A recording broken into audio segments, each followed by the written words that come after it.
In southern Africa, hidden in the hills of modern-day Zimbabwe, lies a structure that should be as famous as the pyramids of Egypt. A massive stone city with walls 11 meters high, stretching nearly 250 meters in circumference. No mortar holds the granite blocks together.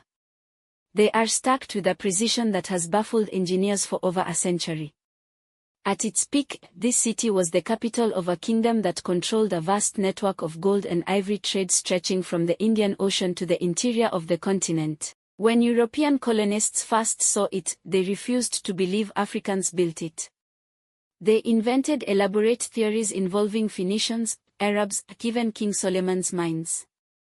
But the truth, uncovered by decades of archaeology, tells a different story.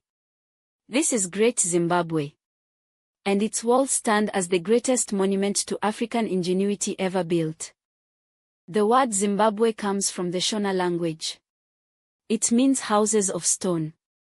But Great Zimbabwe was not just a collection of houses. It was a city. Construction began around the 11th century and continued for over 300 years.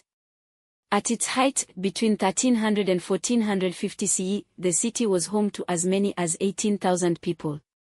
To put that in perspective, at the same time, London had a population of roughly 20,000. Great Zimbabwe was not a village. It was a metropolis. The city was divided into three main areas. The hill complex, believed to be the royal city, sits atop a steep granite ridge overlooking the valley. Here, archaeologists have found evidence of ritual activity, including soapstone bird carvings that became symbols of the Shona people. The valley complex contained the homes of ordinary citizens. But the most impressive structure is the Great Enclosure. Its outer wall stands 11 meters high, with a circumference of 250 meters. Inside, a conical tower rises 10 meters, its purpose still debated by scholars. Some believe it was a grain store, others a symbolic representation of male authority. What is not debated is the engineering skill required to build it. The builders shaped each granite block by hand, stacking them without mortar in a technique so precise that the walls have stood for over 700 years. So who built this city? For centuries, the Shona people maintained oral traditions about their ancestors constructing stone cities. But when European colonists arrived in the late 19th century, they could not accept that black Africans were capable of such engineering. A German geologist named Karl Moch, one of the first Europeans to document the site, declared that the city must have been built by the Queen of Sheba or King Solomon. He claimed that the cedar wood found at the site could only have come from Lebanon, ignoring the fact that the region had its own forests. His conclusions were not based on evidence. They were based on racism. This pattern repeated for decades. Colonial archaeologists insisted that Great Zimbabwe was the work of Phoenicians, Arabs, or ancient Egyptians. They argued that Africans were too primitive to build in stone. One official from the British South Africa Company even wrote that the idea of black Africans building Great Zimbabwe was as absurd as believing the ruins of Rome were built by the indigenous peoples of Italy. The colonial government actively suppressed Shona claims to the site. When archaeologists found artifacts that clearly linked the city to local ancestors, they were dismissed or ignored. It was not until the 20th century that African archaeologists and sympathetic scholars began to overturn these myths.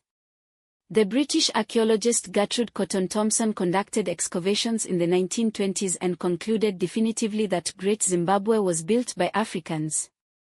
Her findings were met with hostility. But she stood by her work. Later excavations in the 1950s and 60s confirmed what the Shona had always known. The city was built by the ancestors of the people living in the region today. Carbon dating of artifacts places the city's construction firmly in the medieval period, hundreds of years before any European set foot in southern Africa. Great Zimbabwe was not built in isolation. It was the capital of a kingdom that controlled one of the most lucrative trade networks in the Indian Ocean world. The city sits on a plateau between the Zambezi and Limpopo rivers, strategically positioned to control access to gold fields and trade routes to the coast. Archaeologists have found glass beads from India, Persian ceramics, and Chinese stoneware at the site. These artifacts prove that the Kingdom of Zimbabwe was connected to global trade networks stretching from the Middle East to East Asia. Gold, ivory, and copper flowed out of Great Zimbabwe. In return, the rulers imported luxury goods that reinforced their status. The economy was sophisticated. The kingdom controlled not just gold production but also cattle, which were a source of wealth and status. The surrounding landscape was carefully managed, with evidence of agricultural terracing and water management. The city itself was a center of craft production, with specialized artisans working in iron, copper, and gold. The soapstone birds found at the site, carved with a delicacy that rivals any medieval European sculpture, were likely symbols of royal authority.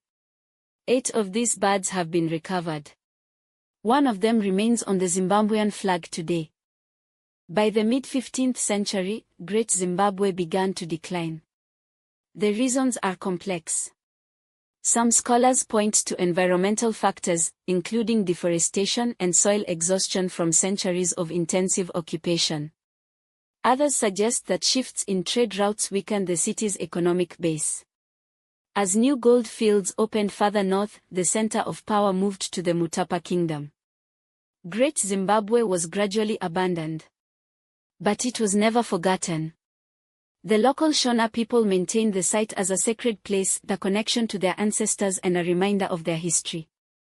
When the country gained independence in 1980, it took the name Zimbabwe. The soapstone bird became a national symbol. And the stone walls, once dismissed by colonizers as the work of foreigners, became a monument to African achievement. Today, Great Zimbabwe is a UNESCO World Heritage Site. But its story remains less known than it deserves to be. Ask most people outside Southern Africa to name the great medieval cities of the world, and they will say Venice, Paris, Constantinople. They will not say Great Zimbabwe. Yet at its height, this was one of the largest and most impressive cities on the African continent, a place where thousands of people lived, worked, traded, and built monuments that still stand 7 centuries later. The walls of Great Zimbabwe are a testament to what African civilizations achieved long before colonization. They were built without blueprints, without mortar, without any of the tools Europeans considered necessary for great architecture. They were built by people who understood stone, who understood geometry, who understood how to organize labor and resources on a massive scale. And they were built by the ancestors of the people who still live in the region today. When colonizers looked at these walls and refused to believe Africans built them, they were not making a mistake about history. They were making a statement about power. If Great Zimbabwe was African, then Africa had a history equal to Europe's. Then colonialism was not a mission to bring civilization to a primitive continent. It was conquest, plain and simple. So the colonizers buried the truth. They wrote textbooks that omitted Great Zimbabwe.